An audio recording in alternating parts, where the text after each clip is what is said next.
Welcome to the Baseball Together podcast, baseball family.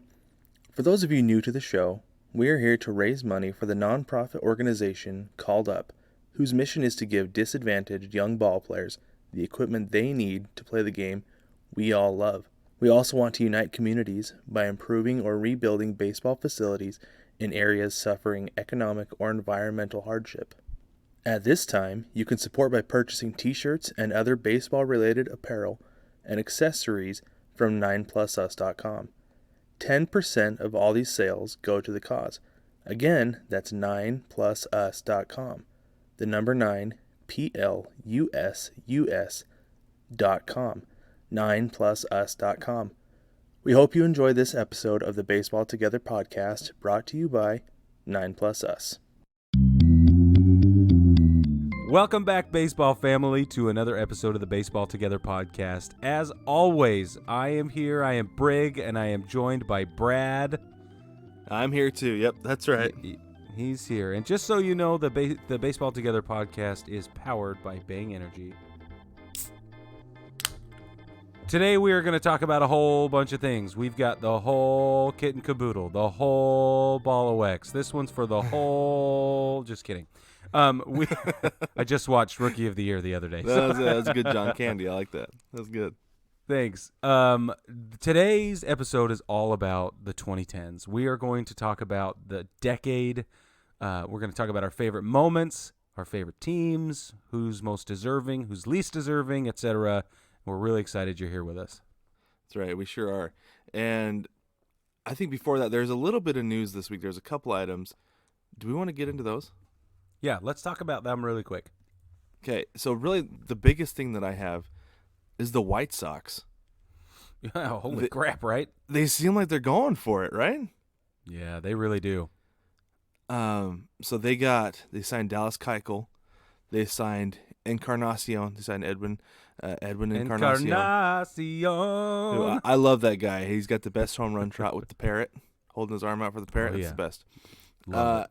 And then I saw a report, too, that says that they're still going for Yasiel Puig. Yeah. It could be one of those clubhouses where it's either lightning in a bottle or a big barrel of TNT. You know, I don't know what's going to happen there. But they have the potential to be very good. Yeah, of course. Well, Tim Anderson's still there.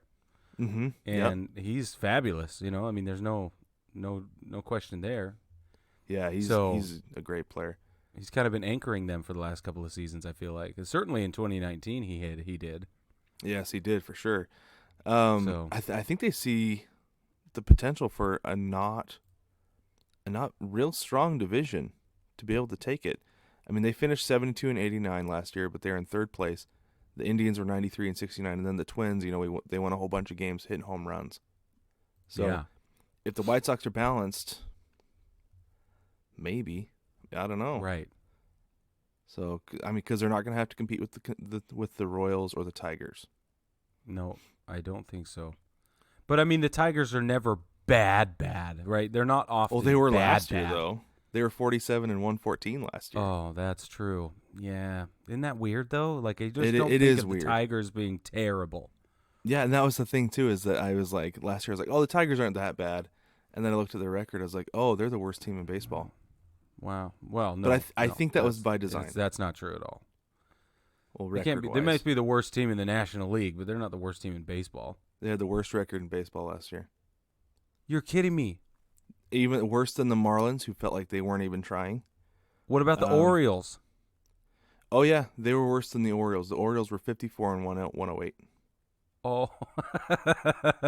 Well, now we're just comparing apples to apples. I mean, bad and worst. Bad and terrible. Yeah. This is terrible. Yep. No, that's really funny.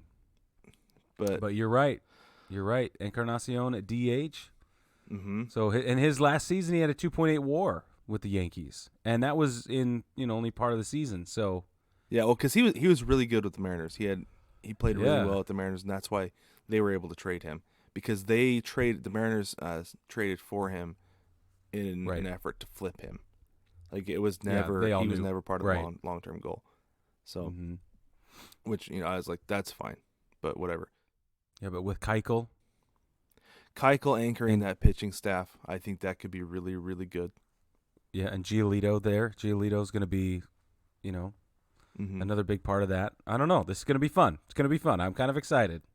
Yeah, I think it will be fun, and they're kind of one of those teams that I don't really pay a whole lot of attention to. I paid a little bit more attention to them in the '90s because I had a friend who's Frank Thomas was his favorite player. Yeah, but that's that's the only reason. Since then I haven't paid any attention to him. Well, and Paul Konerko, right? Like yeah, Paul Konerko. So Yasmani Grandal, they've signed him, got him coming and catching. Who I still am like, I can't help but kind of mock that guy for those 2 pass balls that made him lose the 2018 World Series. Yeah, but no, I'm looking at their roster right now, and they're young, but like you said, Tim Anderson. Yep, he's a very good player and anchoring the infield. Grandal, who, like I said, I make fun of him for those pass balls, but he's a good catcher. He's a very good catcher. Agreed. I mean, they're solid all around. So it's going to be interesting to see what happens with them. Yeah, it really will be. Hopefully, it doesn't take a full year for them to mesh. That's possible. It could be. Yeah, they could kind of make a run late, and being in the Central, that might not be a bad thing. If they can kind of stay in contention, if they make a run, they could end up getting in. Yeah, I agree. So that's about it this week. The White Sox making all those moves. That's pretty much it. There's been a few free agent signings, a couple of small trades, like Cole Calhoun signed with the D-backs. That's going to be interesting to see how the Angels outfield goes without him. But it also gives another opportunity for one of those. We've talked before about they've got some pretty good outfield prospects in AAA. Yeah. Mm-hmm. That's a spot for one of those guys. I'm pretty excited to see Cole move. I want to see, what a new dynamic does to his performance. Mm-hmm. Personally, yeah. I love Cole. I think Cole's awesome. So he's exciting to watch. Yeah, I like his fire. Let me be more specific. I like he plays with passion, and it's a huge deal to me. So I dig that. I'm excited. I want him to break out and do, and be able to anchor somebody, some team. Mm-hmm. Yeah, and he's had his ups and downs the last few years, and like I said, I think a change of scenery could be very good for him. And that outfield in Arizona is not bad either. So he's not going into a bad situation. So yeah, totally could be good for him. Another big signing, another Boris guy, Hyun-Jin Ryu signed a 4-year, $80 million deal with the Blue Jays. Watch out, AL East, because I know, seriously, that's another team that could make some noise. They just need one. Like I said last week, one like Mookie Betts character. Some guy who knows what's going on. He's been to the show. He's needs some big time leadership there. Exactly. That's what I was gonna say. That is the thing they're missing. They've got so many young guys. They need a veteran leader to go in there and say, fellas, this is how you get to the next level. Yep, this is how we win. Yep, exactly. But they've got some pretty good pitching. Ryu's obviously going to be their ace. Totally. But I mean, that infield, they've got Bo Bichette and Vlad Guerrero Jr. I mean, come on now. Yeah, I know. Come on. So Bo is amazing. Yeah, that guy's awesome. I love watching Bo Bichette play. Yeah, he's fire. He's so good. The thing that's funny about him though is if he didn't have that beard, he'd have like such a baby face. Yeah, he looks like he's 12. Me too. He's a 12-year-old with long hair.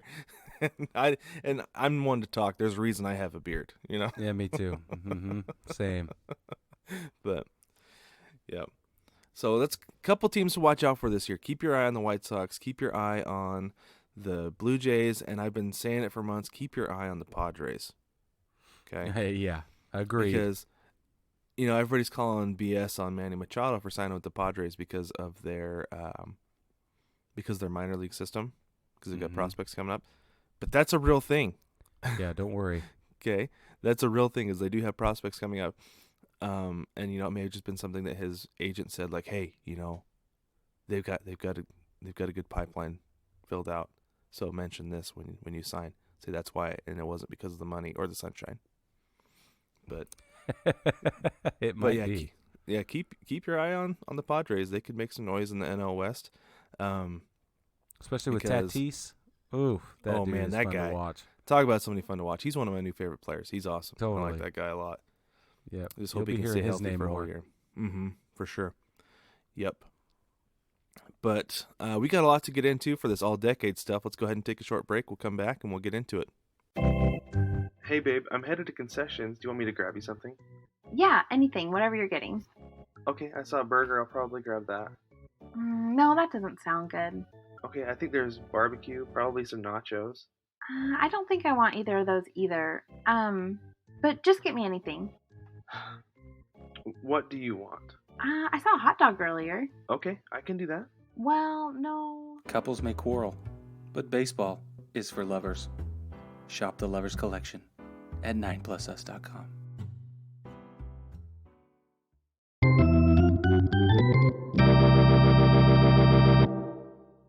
Welcome back to the Baseball Together podcast, baseball family. So we're going to go ahead and get into our all-decade stuff, like all-decade team, franchise, player, whatever. There's a bunch of like your typical stuff. We're going to do some random stuff. But first, Brig has some trivia for us. Ooh, Take it we away, love Brig. trivia. We do love trivia around here. Brad, Mm-hmm. how many players in the history of the New York Yankees entire franchise have 3,000 hits? Okay. Not 3,000 hits as a Yankee, but 3,000 hits that played for the Yankees, or who played for the Yankees, is that right? Yeah, that earned their 3,000th hit in pinstripes. As a Yankee. Mm-hmm. Oh boy. Man. Give me just a second to think here. Okay. So I don't even know who all is in the 3,000 hit club. It's not a large list of 3,000 hit clubs anyway. I didn't think it would be. Yeah. I'm just going to say 4. 4 What? would not be correct. Oh.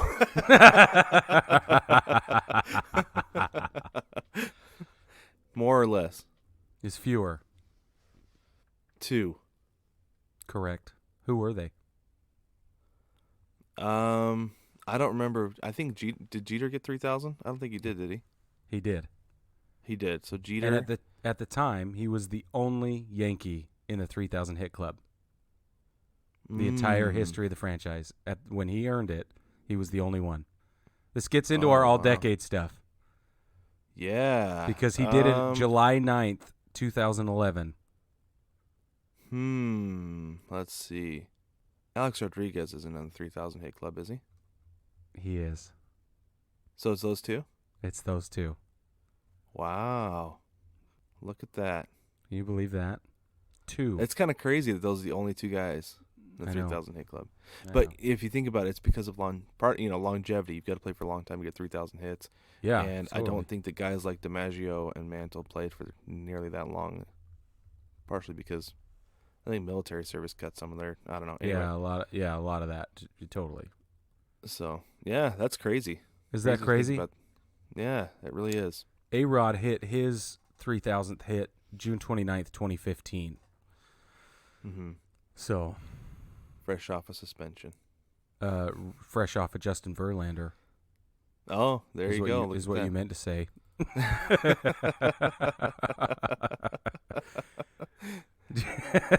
Jeter did it off of David Price. And Oh, it was those are a couple of good pitchers to get those off of. and they were both home runs. Of course Get they the were. 3,000th hit on home runs. Well, of course for A-Rod, but not of course for Jeter. I expect something like that to be for Jeter though. I expect him to hit a home run in a big milestone like that. Yeah, Just it because was he in didn't New hit York very as many. well. Yeah, he didn't hit very many home runs, but when he did, they were important. Absolutely agree with you. So I only bring that up to say that it's one of my favorite moments of the whole decade is when Jeter hit his 3,000th hit. It was a home run at Yankee Stadium. July 9th, 2011. Cool. That's a great one. Thanks. July 9th. Yeah. Very cool. Jeter is actually one of mine, but we'll get into that later because it's not my favorite moment. It's a different one. Okay. So yeah. So let's go ahead and get into this. Shall we? Yeah, that was my lead in. That was my Okay. That was my hook. So let's start with our player of the decade. Okay. Okay. And I'm going to bet I'm not going to make that bet actually. So my player of the decade, are you ready? Yeah. 1, Mike Trout. Psh. Are you serious? I'm serious because I mean, is it yours? Yeah. Is it yours? Okay. I thought it might be, but I wasn't sure if maybe you were going to go Jeter, but he didn't play long enough into the decade. Agreed. So, yeah, Trout, I mean, he's by far the best player in baseball. He has been all decade. He's going to probably be the best player this next decade too. Yeah. Unless he falls off in like 2024, but I don't see that happening. But man, that dude's so good. We say it all the time. Like, it's just a way to describe him. He's so good. Yeah, he's so good. And he's fun to watch. I'm gonna have to agree with Manfred on one thing. I do wish he had a little bit more of a personality.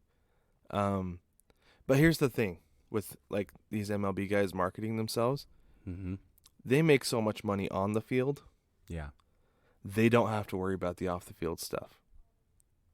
Well, and for most of the guys, see, here's my thing about Mike Trout. I don't think he enjoys any of the loud sort of in your face off the field stuff.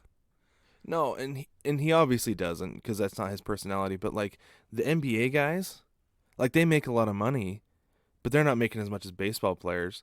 Right. And so they're all about their shoe deals because you know, like only a select number of people are wearing a signature spike from a baseball player. Yeah. Right? Everybody's wearing a signature shoe from a basketball player. So there's a ton of money there. Totally. Ton of money. And football players, you can't see their faces anyway. You only know the guys who make themselves known. Yeah. But those guys do a good job of marketing themselves because they don't have any guaranteed money as football players. So they've got to make as much money as they can off the field. Yeah. Right? So I'm pretty sure that Mike Trout's like, I'm making tons of money. I don't need to go out there and be a clown for you guys, you know? Yeah. I just wish he would. I just wish he would. You wish he'd go out and make a clown of himself for us? Because it'd be fun. It'd be fun. Bryce Harper's done it. Well, you know? Yeah. Christian Yelich and Cody Bellinger, both of those guys are doing commercials and you know, not necessarily making clowns of themselves, but they're having fun with it. Yelly's doing it in the way I would like to see Mike Trout do it, though. Yeah. Like the way I don't want him to do what Bryce Harper's doing. I want him to do the way Yelich is doing it. I think that's the way to go, right? Yeah. No, classy. That's fine. Funny. Yeah, that's fine. Right? Not boorish and loud. And I don't have a problem with boorish and loud. And part of the reason I think Bryce Harper stuff is loud is because it's Under Armour stuff. That's kind of their thing. Yeah, that's true. Yeah, and I agree with you. Also Gatorade, and that's kind of their thing too. But true. I don't know. Anyway, Mike Trout, best player of the decade. Unanimous decision. Yep. All right. Who was your favorite team of the decade? I'm gonna bet we have the same one here too. But go ahead with your not your favorite franchise, team, and year. Are you sure you can handle this? I'm telling you, I think we have the same one. The 2018 Boston Red Sox. Whoa, we don't have the same one. Wow. I knew it. Wow. I knew you were going to. They were the best team of the decade. Tell me why. I'm just going to read you the roster. Okay. Sandy Leon, Mitch Moreland, Eduardo Nunez, Xander Bogaerts, Rafael Devers, Andrew Benintendi, Jackie Bradley Jr., Mookie Betts, JD Martinez. That's a good team. Right? Yeah. Yeah. That's a really good team. It's a really, really, really good team. Anchored by the leadership of Justin Pedroia. I mean, the list goes on and on. That's not even pitching. That doesn't even get into Chris Sale. At his most Chris Sale-ist. Yeah. You know? He was, yeah. So oh my gosh, dude. I think that they won 108 games that season. They won the whole thing that season. It's just like for me it's hard to beat. Alex Cora wasn't he a first year manager that year too? Rookie manager that season. Yeah. Yep. So come on, man. Like they were impossible to beat. Yeah. Impossible. And the Yankees tried hard. Mm-hmm. So Well, it was did one of everybody those else. teams that I remember going to the World Series. It's like, I'd like to see the Dodgers win, but it's not going to happen. Yeah. Yeah, they were dominant, man. Yeah, they really were, for sure. They were dominant. There was no beating them. Yeah. So I think they were the best team of the decade. Who do you have? Okay, solid choice, but would they have beaten the 2016 Cubs? Yes. I think they would have too. But the reason I chose the 16 Cubs was, first off, that was a really good team. They were the best team in baseball that year, Totally. right? Yes. But also what they did, what the Cubs are up against every single year up to that point. There's so much expectation, and it builds. Oh, It just yeah, gets heavier totally. every single year. 108 years since their last World Series title. Like, yeah, I understand Oh, there's yeah. an expectation for winning in Chicago that is never met, right? Yeah, sure, And of Michael, course. it's partially because Michael Jordan set that bar. Of right. course. 6 titles in 8 years. But with the Cubs, they've had Well, so and- many chances. They've had so many good teams. Yeah, and the Right, Bears and in the 80s didn't hurt, right? They did that too. Yeah, exactly. But it's the expectation for that team to win. That's got to be so heavy. It's like going into Boston or New York to win. Yeah. Like, you just expect it. And with the Cubs, it wasn't so much the expectation as the burden of time and everything that's happened since then. Like the curse of the Billy Goat, Bartman, Yeah, everything. Bartman. Yeah. Yeah. And that Bartman thing, who knows, that maybe they would have won the World Series that year because the Marlins went on and won. Yep. Partially because of that. So it's one of those things where I feel like everything they were up against and they finally broke through and got it done, that it was like that huge weight was lifted off the team and the city. And, they haven't won since then, but they've been pretty good, and now they're kind of retooling everything. Mhm. But that's those 16 Cubs.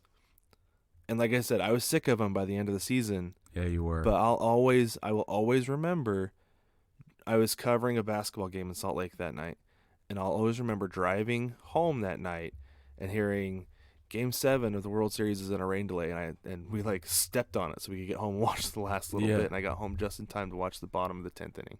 Are you serious? That's all of Game 7 you saw? That's all of Game 7. Like I said, I was covering a basketball game that night. You poor So. sad. I know. Oh, I can't even say what I want to say. Okay, so Yeah.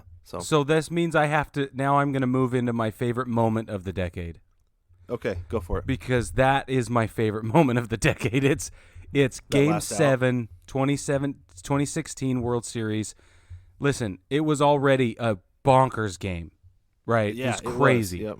And it was getting out of hand, and the Cubs were going to lose. They were going to lose.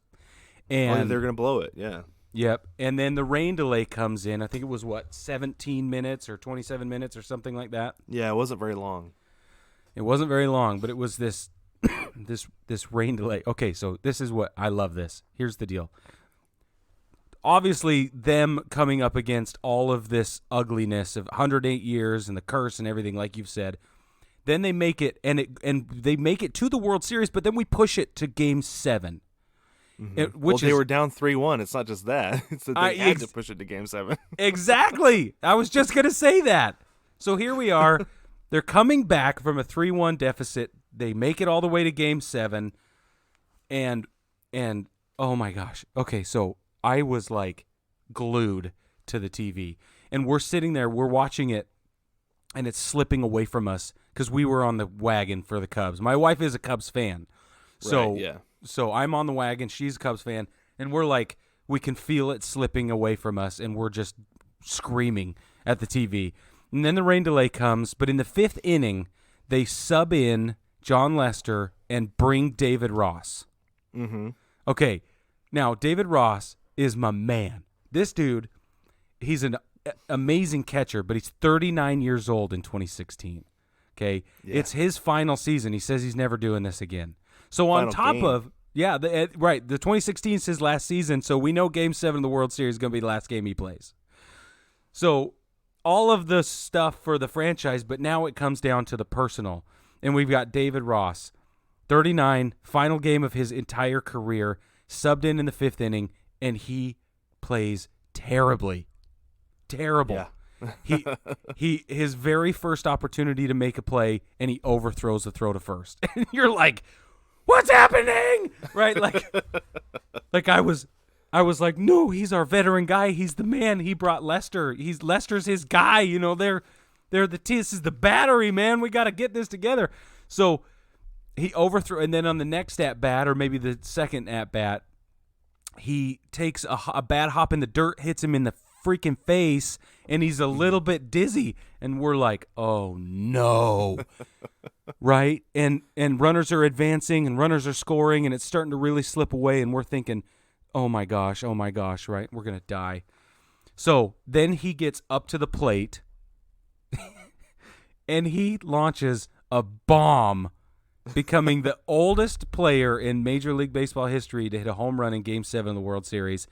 And that tipped the scales momentum-wise. And then the rain delay, and then Chapman comes in and puts a button on it. And it was pandemonium. It was Game 7 itself was the best thing that happened in the decade, but David Ross's terrible defense to start and then becoming the guy to save the day and to turn the tide of the momentum was the best moment of all this whole decade. That's awesome. So, can I tell you, so I was sick, like I said, I was sick of the Cubs by the time the World Series rolled around. Yeah. And I was sure the Indians were going to win, not just because I thought they were better, but also because I wanted them to. Yeah, you did. And so it's like, so as I was kind of following the game as I was at the basketball game, and so I was like sitting there. I felt like a villain, just like as everything was unraveling. But then I'll be honest, like once the game was over and they won, I was like, okay, that's cool. That's it? Okay, that's cool? No, Brad. No. The whole decade is defined by the Cubs breaking the curse and David Ross hitting a home run and Chapman just throwing gas, man. It was the best. It is. It is one of the best moments of the decade. But at the time, I was kind of like, okay, good for them, they won. But I've come to appreciate it more since then. Good, because I can't let you move on being this cold-hearted and aloof. I can't. The 16 Cubs were my best team of the decade because of that. Yeah. So that's good. Okay. So yeah, okay. I've come to appreciate it more. Okay. All right? Okay. Just kidding. All right.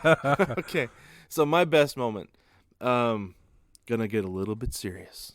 Let's calm it down a little bit. Okay. So mine was, I'm a big D. Gordon fan. I always have been. Yeah. For some reason, he's one of those guys I just always paid attention to. Now that he's a Mariner, I'm ecstatic. So Jose Fernandez was killed in that boat accident. Yeah. Right?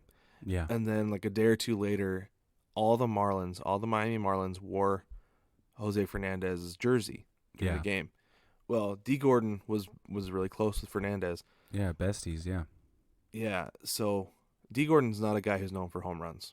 Like, I think the last, 6 years he's hit, 10 home runs, something like that. Mm-hmm.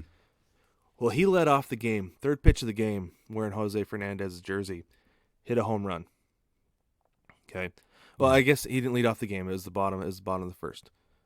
But anyways, led off the bottom of the first inning with a home run. And he was openly weeping as he went around the bases, and it was just it was one of those moments you could tell that he was just feeling everything, Yeah. That feeling everything for his best friend who just passed away, was so proud to be able to wear his jersey for him one last time, and it was a really cool moment. I was watching this 30-minute YouTube video. Maybe we'll post a link to it on the episode page. Yeah, good idea. Of the best moments of the decade. And that was on there. And, there's a lot of them. There's a lot of great plays and great moments that I was like, oh, man, I miss baseball. This is awesome. But that was the one that gave me goosebumps. Yeah. Because that's such a huge moment. And, the Tyler Skaggs no-hitter was on there too, but I was a little salty because that was against the Mariners. And I feel for – I'll be honest with you. I kind of cringe because the Mariners got no-hit twice last year. But anyways. Yeah, that's true. But the Jose Fernandez one, the D. Gordon home run, that's the one that gave me goosebumps. And so that's my best moment of the decade. It's a good one. Yeah, that's a good one. I like that. Who do you think was the number one franchise of the decade? Who's the best franchise of the decade? The San Francisco Giants. Yep. No questions asked. And I know they haven't been good the last few years, but man, winning in 2010, 12, and 14, 3 and 5 years, the only team to win. Obviously the only team who won 3. But were they the only team to win more than 1 this decade? Or the Red Sox won 2. The Red Sox won 2. Yeah, the Red Sox won. But still, to be able to do 3 and 5 years like that, that's something else. And those were not great teams, but they were good teams. Well, the thing is, they were, if I remember right, it was the same team. Right, there was very little change that took place. It was the on same their rosters. Yeah, it was the same core. Yeah. Like watching that video, they had they ended up doing they closed out the video. They had the last out of every World Series of the decade, which was super cool. That is so cool. If you have 30 minutes, sit down and watch this video, and we post it. It's great. But they had like Brian Wilson closing out one. They had Sergio Romo closing out another. I can't remember. Can't remember who the last guy was. But the fact that they were the same core, but with different peripheral guys around them, and they did, like I said, 3 and 5 years is amazing. I don't know the next time we're going to see that. Because especially since we haven't even had back-to-back World Series champions this century. Mm-hmm. No. So that's something have else. we not this century? No, we haven't. I saw a graphic when the Red Sox were eliminated that the last time we had back-to-back was oh man, it's been a long time because the Yankees win 99 and 2000. Yeah. Yeah, that was the last time we had back-to-back. And then 01 was the D-backs, and haven't had a repeat since. Jeez. It's the closest. That's amazing. Because those Red Sox ones were spaced out 13 to 17. Yeah, totally. Sorry, 13 to 18. 18. So you said that was your franchise of the century too, or the decade too? Yeah, totally. Same reason. Yeah. Cool, man. Cool. Yeah, same reason. And they won handily. So in 2010 it was a 4-1 split over the Rangers. Mm-hmm. 4-0 sweep over the Tigers in 2012, and then in 2014 it went 4-3 against the Royals. Yeah. Well, and that I'll always remember Alex Gordon. He should have gone for an inside the park home run. If he'd gone for an inside the park home run, who knows what would have happened there at the very end. I don't know if you remember that, but he got stranded on third to end the series. Yep. Because he would have tied things up with an inside the park home run. Yeah. So, but yeah, I was saying for a week, I was like, you should have sent him. You should have sent him. Anywho, all right, I've got my favorite play. So I actually have two favorite plays of the decade. Okay. One, so first I'll do the MLB one. Okay. My favorite MLB play of the decade was Derek Jeter's final game at Yankee Stadium. His final game, final at bat. September 25th, 2014. Walk-off single to right field. The Yankees beat the Orioles 6-5. That was not a good Yankees team at all. Yeah. Finished under 500 for probably the first time since the creation of the Earth. No, that's not true. Yeah, since the creation of the Earth. It's been a long time since they finished under 500, and that was the year they did. It's just one of those things like, of course he did. Of course he did. Like I said, he's going to hit a home run for his 300th hit because he hits home runs when it matters, or like in big spots, that if you needed a hit or you needed something from Jeter, he was going to come through. And of course he came through in the bottom of the ninth for the Yankees for a walk-off single, because he had that spot on the right side of the infield where he hit every ball that ever mattered in the history of the world. There I go saying the history of the world again. Yeah. Well, you're right. But that's what it feels like. is that he was the master of going with the pitch and putting it right there. So Yeah. that was my best MLB play of the decade. My other best play of the decade, and that's because I just can't get enough of this, was Jose Bautista in the World Baseball Classic in 2017, which, by the Okay. way, I was so out on the Baseball World Classic, or on the World Baseball Classic before 2017, and man, that is exciting as crap to watch. You didn't like it? I wasn't, no, like, because I thought it was too competitive too fast.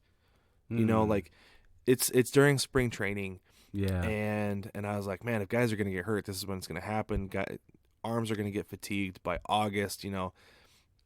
So I wasn't really in on it, but Okay. I went ahead and watched it that year anyway, and now I'm like, when's the next one? Let's get Yeah. this thing rolling. Yeah, Because I it's love a it. blast. So Bautista guns down. He's playing for the DR, right? Because Yeah. that's where he's from. But it was I got the video right here. I'll post a link to this video as well. It was the bottom of the ninth, tie game, tied at 3-3. The winning run is on third base, and I don't know who any of these Colombian guys are because I don't know that many of them are big league players, but they played the DR tough, right? Yeah. Yeah. So there's one out, and this guy hits a line drive to Bautista in left field, and he catches it. He kind of in stride, like he doesn't really do a crow hop, but he two hops the ball to the plate. It's on the money, and the dude, it was Juan Mercado. Juan Mercado was tagging up from third and tags him out. He's out, ends the inning, going to extras. Holy smokes, I lost my mind on that play, and I've watched it probably 500 times since then because it was just such a great play. Like, I am a sucker for plays of the plate as a catcher and Yeah, as of somebody who course. dabbled in the outfield. Like, I've made that same play, but I still can't get enough of it. Yeah. You know, like, I love watching guys get thrown out at home. It's so much fun to me. So Totally. that's really my number one play of the decade right there. Okay. Awesome. So go ahead with yours. So my favorite play was in April of 2017. The Blue Jays are playing in St. Louis. And most of you are probably going to remember this, but it's the 11th inning in St. Louis. The Blue Jays are up to the plate, and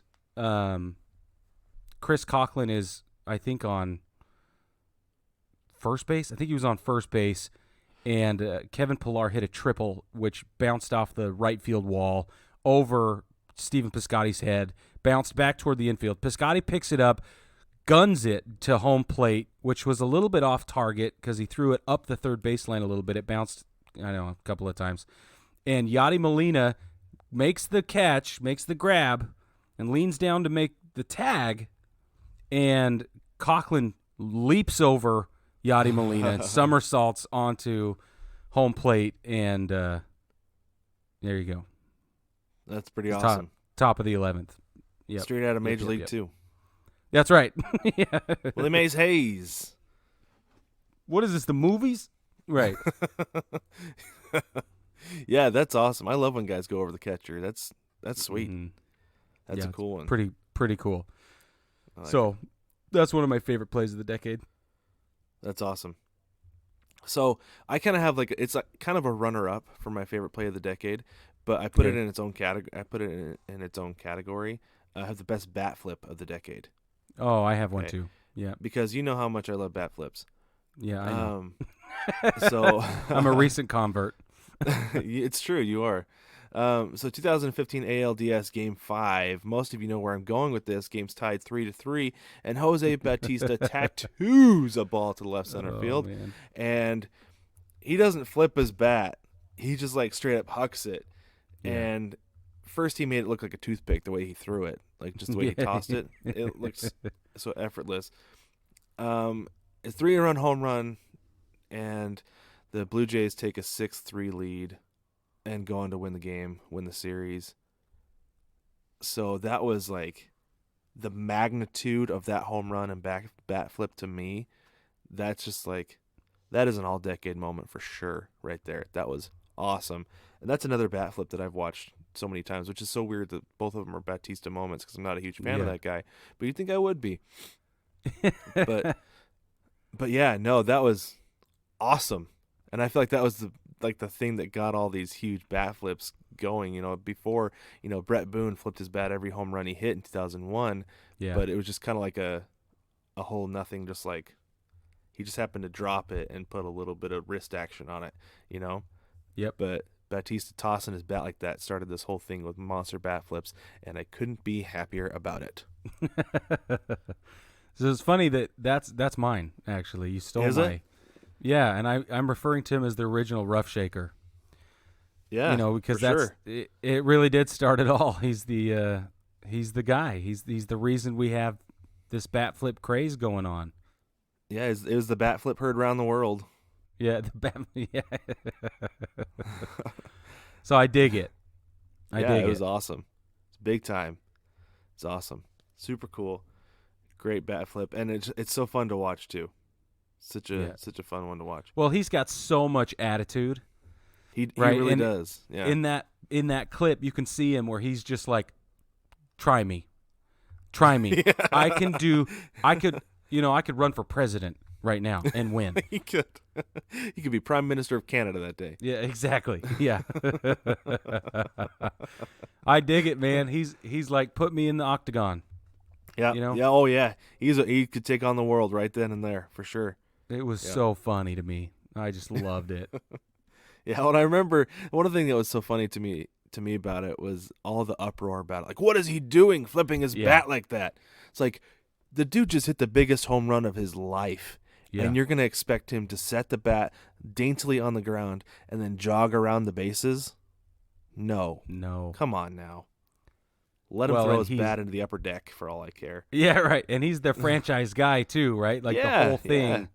That's what they pay him for. Yeah, it's awesome. So, all right, so now we've got like the main things.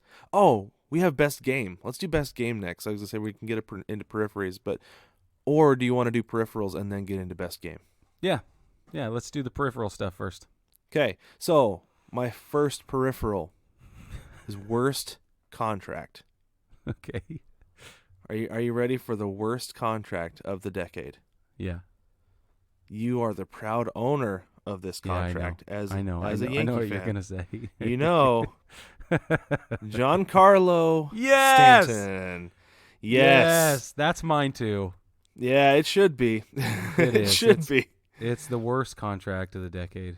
Because, that's bad news.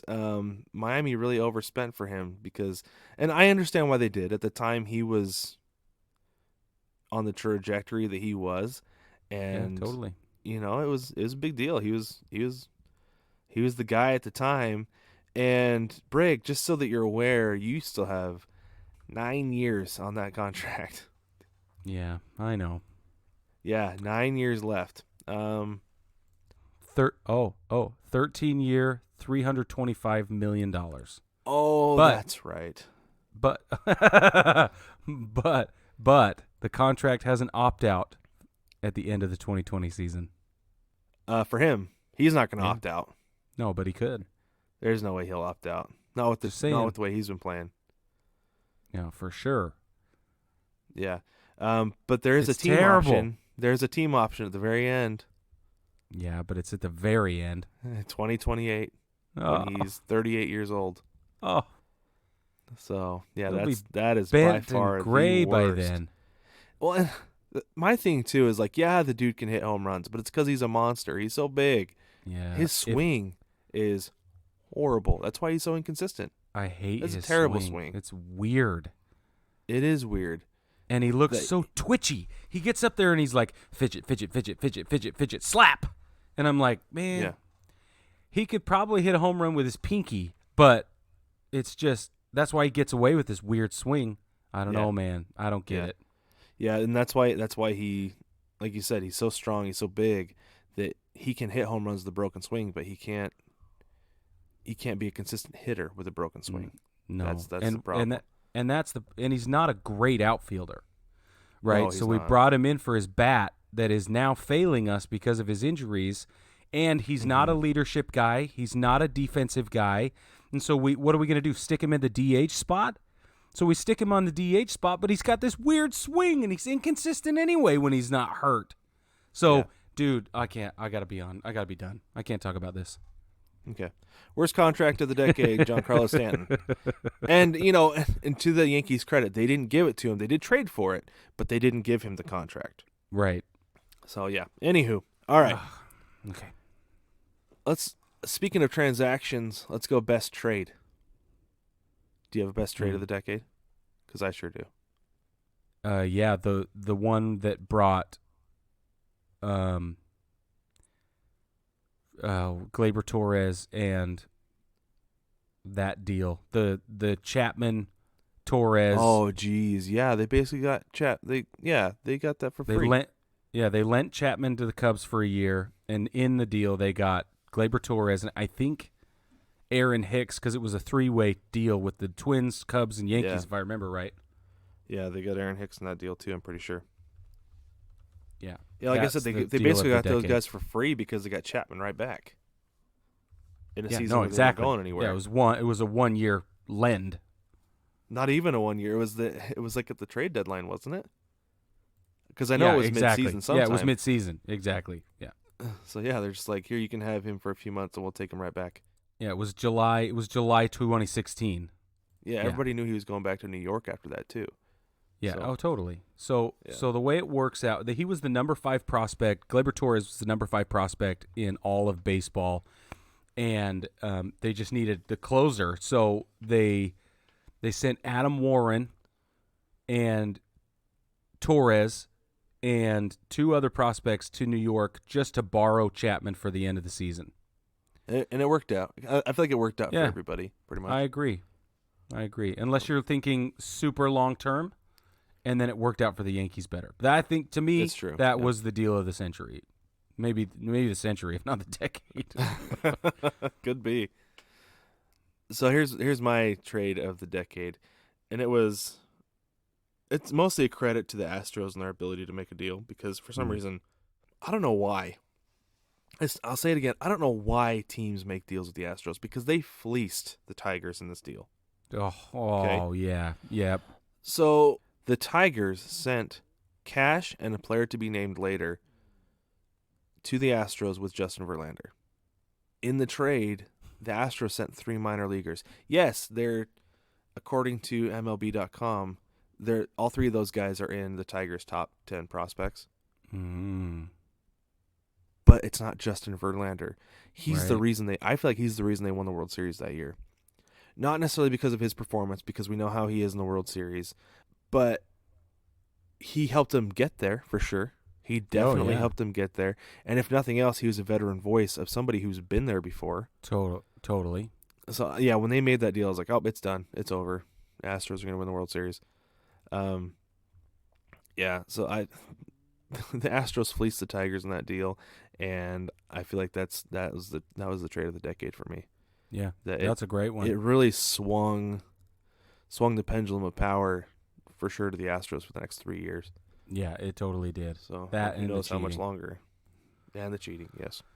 So the thing, I tend to agree with you, because if the rumors are true about the Astros doctoring their TrackMan systems and stuff like that to leverage for better trades, and to convince other teams that their minor league system is burgeoning with talent, then it's like it reinforces your point, right? The possibility of that reinforces how great a deal it was for the Houston Astros.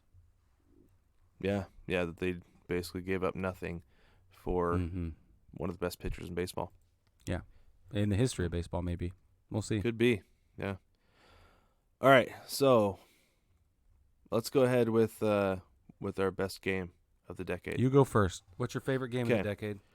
So this is one that I was losing my mind during this game. At the time I was working on a separate project. I had my own little blog thing that I was doing, and I was supposed to be writing something that night, but I never got to it because of Game 5 of the 2007 World Series. The series was tied 2-2. The final of that game was 13-12. The Astros ended up winning in 10 innings. But man, do you remember that game? I do. Holy smokes. that was out of control. Out of control. You had 7 home runs, 5 ties, 14 runs scored before the 6th inning, 11 more scored after the 6th inning. There were 3 scoreless innings, the 2nd, 3rd, and 6th. That was it. Like, if you like to watch, like, offensive and just everybody likes exciting baseball because when baseball is exciting, I don't feel like there's any sport like it. But man, that game was bananas, out of control. So that was I specifically remember that night. I was like, I'm not getting anything done tonight because this game's not ending until midnight, and I can't not watch it. So yeah, it was nuts. That was my game of the decade, mostly because it's like the one that I remember the best as far as just losing my mind and being glued to the TV and not being able to do anything else. So that's a great one. It's great. My best game, or my favorite game of the decade, was actually I refer to it as the bloody doubleheader. Oh. Yeah. New York Yankees versus the Chicago Cubs, May 2017. Now, the Yanks ended up winning 5-4 in the 18th inning. Yeah. So I sat up. The game started at like 7 or something, 6 or 7 Central Time, and I was up until like 4 in the morning or some craziness watching this damn game. Yeah. And it went on and on. And Tiffany, she'd wake up and roll. Is it still on? Yeah. We're in the 11th. She'd roll over and go to sleep. She'd roll back over. Is it? Oh my gosh! It's the 15th. It's the 15th. She'd roll over. Dude, it was fantastic. They were bringing in relief pitchers to pinch hit. Like Madden was calling in Jake Arrieta and John Lester to step up to the plate just because they needed substitutions. And you need a warm body up there holding a stick. Oh my gosh! Well, and then Jake Arrieta hit the ball, and John Lester came to play, and I was like, "Oh my gosh, what is happening?" No, it was so great. It was National League versus the American League. It was two schools of thought, 2 systems of play, battling it out, and went all the way to the 18th. And I thought, and the Yankees won with small ball. Starlin Castro hit a routine ground ball, moved Hicks from third to score, and the throw was a little off, and that was what did it. It was the best. That does sound awesome and exciting, but that doesn't. And the reason it's not on my list because you said it was in May of 2017. Yeah.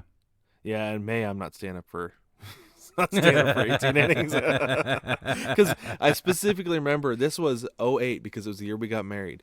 The summer of 2008, we got Rockies games where we were living, and I can't remember who they were playing, but man, I turned that game off in like the 25th inning. I was like, that's the last time I'm staying up past 15. It was like 3 a.m. Like, this is ridiculous. I think the game went 27 innings, something like that.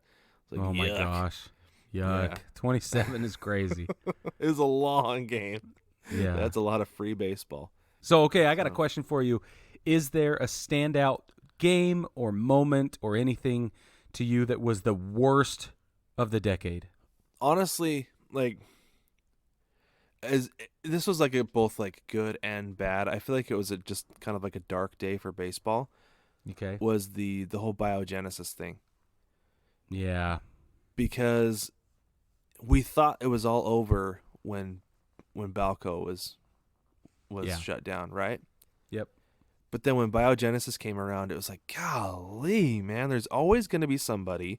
And it was just like, I remember specifically all the suspensions that rained down, just like carpet bombed everybody that day. It was like, golly, that guy, what? Him? What? No. Yeah. No. Yeah. And, we've seen suspensions since then because, like we said, there's always going to be somebody. Like Robbie. But like Robbie Cano, D. Gordon, since then. Yeah. There was somebody else this last year. I can't think of who it was off the top of my head.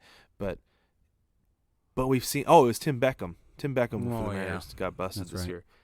And so it's like, man, like, when are these guys going to learn that you're not going to be able to do it forever? And, there's some guys who have. But that was because, A, it wasn't technically illegal, and B, obviously, since it wasn't illegal, they weren't testing for it, so they were able to get away with it. But now I feel like these guys are going to get nailed. And there was the whole Ryan Braun thing where he where he did the whole defamation of character thing of the guy who did the testing for him. You know, he basically wrecked that guy's life, calling him an anti-Semite. What? Come on now. Yeah. And it was all in the name of him saving his own face when it turned out obviously he was lying. Yeah, you know? exactly. So the whole biogenesis thing for me was like the worst moment or thing, because like I said, it was that one day where everything came down to just all of a sudden just once. That's a great one. That's a great one. So what about you? The Yankees Red Sox in London. That was the worst for you? It was terrible. 50 runs in 2 games. That's Come true. on now. Come on. But at the time, neither one of those teams were pitching very well. Who cares? We're trying to take baseball to the UK and Europe, and we show them something else. It was, I don't even know what it was. It was in the vague shape of baseball. It was like But it it was was- just a home run derby. It was obscene, is what it was, and I'm still But I'll tell you deeply what. offended. I'll tell you what, though, with that. For people who, and you know, there's obviously baseball fans there, but if there were people there who just like, I'm going to go check this out, the Yeah. feeling in a big stadium when a home run is hit is It's unlike anything unbeatable. else. It is Agreed. unlike anything else.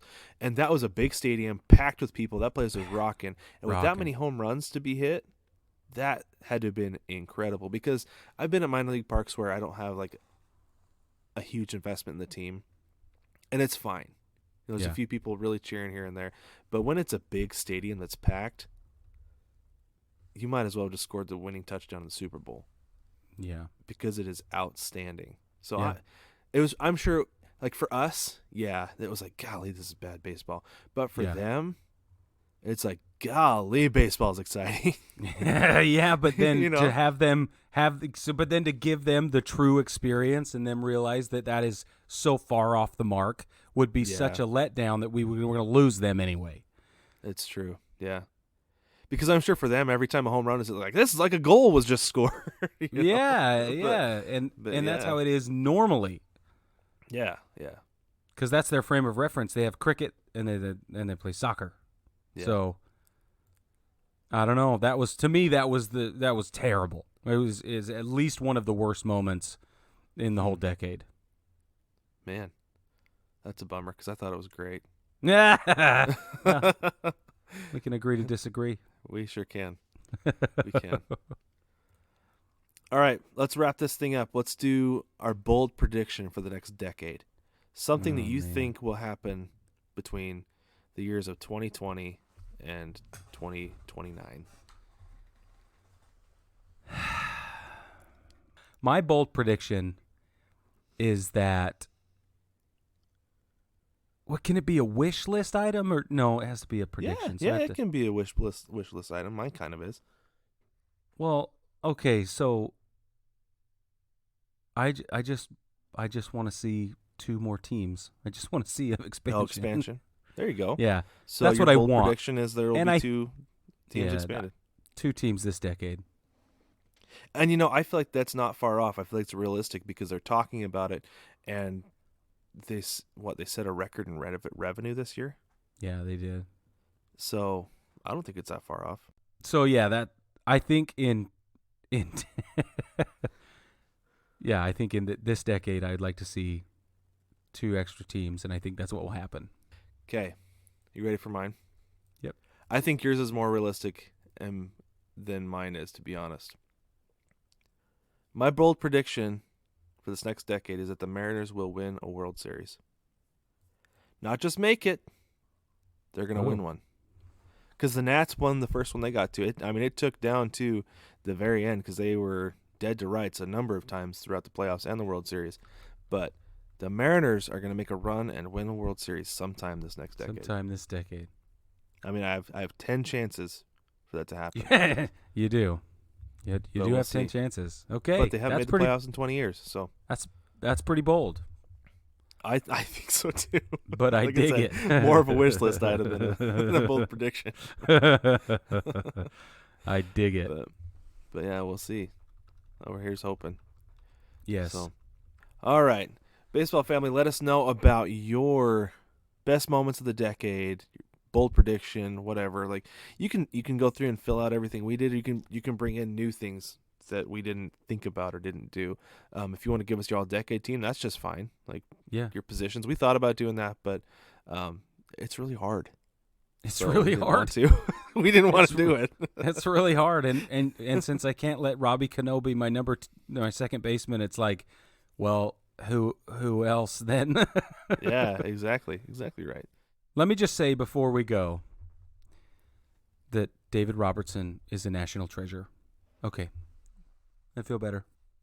He's a national treasure. Those of you that know. Awesome. Yeah. Well, don't forget to stop by the shop. Just need to slip it in. I just need the karma points, or something. I don't know. I just think he's awesome. Okay. Yeah, don't forget to stop by the shop. Shop.9plusus.com. We got tons of great t-shirts. We got some great hats. We just did hoodies and sweatshirts as well. Prices continue to fall as I work my way through the listings. We have a new pricing structure we're going with. So keep an eye out, find something nice, and if you have anything that you'd like to see, just let us know. We have a submission in the group at the 9plusus VIP group on Facebook. I think we have a submission email template at baseballtogether.com as well, right, Brad? Yeah, there's a submission form. You can put in whatever you want as far as if you want a specific design that you'd like to see, or if you want to see some kind of other item with any of our graphics on it. You can submit through there. You can say, like, I want the home logo, or No Place Like Home, whatever logo on a sticker. A sticker. Yeah. Let us know. Let us know what you want to see. Let us know what kind of logos, and we'll definitely look at it and look into it for you. We'll do our best. The thing, just so you know, the way it works is if you make a suggestion and we produce it, you get a free one. A t-shirt. So that's how it works. That's how we roll. So if you make a suggestion, we don't already have it in the pipeline, and we go ahead and build on it. Even if we, change the idea a little bit or, whatever. If it came from you originally, then you'll get a free one. So don't submit There's No Crying in Baseball, because that's what everybody has submitted, and it's in the works, and I don't want to hear it anymore. But just being honest. There you go. Just being honest. Yeah. But speaking of baseballtogether.com, you can stop by and you can read about baseball. You can listen to the podcast there as well. We have podcast players all over the place. There's links to the 9plusus shop on that site all over the place as well. So you can get to wherever you want to be that way. I'm going to try to build out some more content there. Yeah. And Brig, I think you do too. I'm going to call you out right now. He's been sitting on an article idea for me for like 3 years now. Which one? The white collar one? Yeah. So we're gonna make him write something for us, because he's a far better writer than I am, and we'll get that up soon. And baseball family, don't forget to like, subscribe, rate, review the podcast. Let us know what you think. You can always submit to the mailbag. I've started including the link to that on every episode, so you can get to that easily. And you can find us on Facebook. Join the 9plusus VIPs. Just search it. We'll add you. If you're not already part of the group in the community, we have lots of great discussion there, tons of fun. And baseball family, we will catch you next year.